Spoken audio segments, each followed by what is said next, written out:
Hi everyone and welcome to another YouTube video. In this video I'll be showing you my acrylic paint essentials, so the things that I use the most frequently, the things I always reach for whenever I'm doing some painting using acrylics. So we'll start off with the paint, which is the most important thing. I use the brand Liquitex. This is their professional range. These are the soft body acrylics. They also do hard body acrylics, which are basically thicker, so they're better for if you want to add texture and things like that. But I don't really add texture in my painting, so I just stick with these soft body acrylic paints. And I really like the texture of these. They just glide really nicely over the surface that you're using. They're opaque.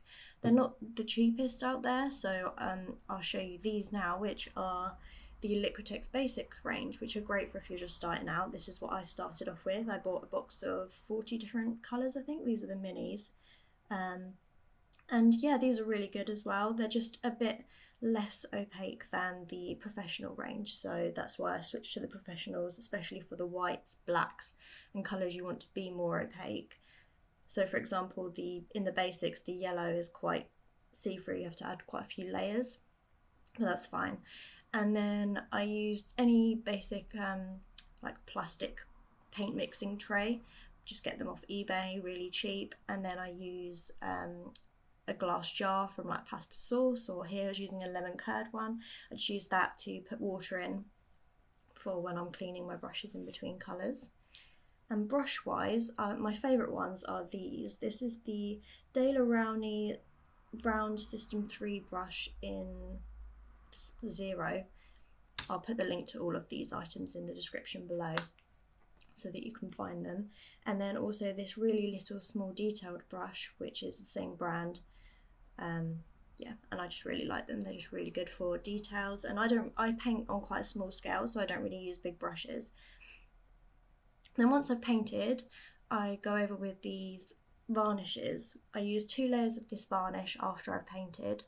So I use the satin varnish here for most of my wood signs, just because it keeps the texture of the wood, because it's not too glossy and it's also not matte, so it kind of just looks like the wood texture, which is quite nice. And then the gloss one I usually use for key rings and things that I want to be a little bit more glossy. So I just pour it out onto the sign that I'm going to varnish, and then just blend it in or smear it on the sign with an old paintbrush. And just be careful that dust and things doesn't stick to this when you're doing it, because once it's stuck, it's stuck. This varnish is really good.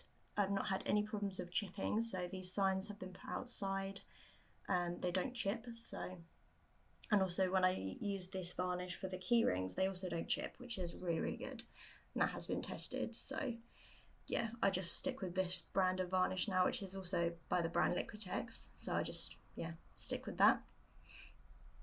Here's just showing some footage of me varnishing my signs. And I usually wait a few hours for it to dry, and then I add another layer. So this is one of the brushes that I use to varnish or whatever, just an old basic flat kind of brush. It just does the job, and then just clean it off when you're done. Might need to use a bit of white spirit or something to wash the varnish brushes with, otherwise they do get really clumpy and it dries together. Sometimes to prime some signs, I use this clear gesso, or gesso, I'm not sure how you pronounce it, and it just primes the surface and creates a little bit of texture so that the paint sticks to it nicely. So some pieces of wood I feel like need this,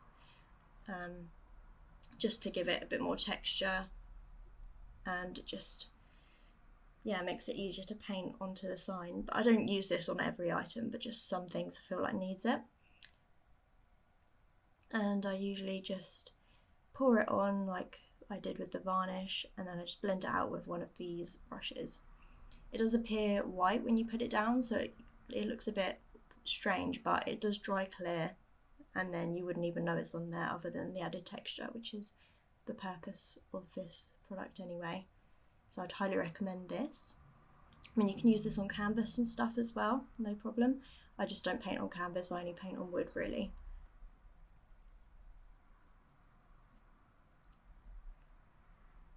Here are some of the wood slices that I paint on. I sometimes paint on these little wood slices, and I get my dad to drill the holes in them for me, and then just attach some string at the end to use them as little ornaments, which is quite cute. And then I also use some of these other types of signs. Here, some long ones. You can get loads of things like this from like Hobbycraft or eBay and stuff, and just experiment and see what you like. Here's some a pet wooden decoration that I painted recently. I've just got to add the string, but it's all varnished and ready to go. Other than that, just got to add the string. Yeah, this is for a customer. And then also I painted this just to sell randomly, and it's really cute. It's on a piece of slate, so yeah, I tried painting on slate for the first time, and yeah, it worked really well. And then I varnished it as well, so it's all protected and ready to go.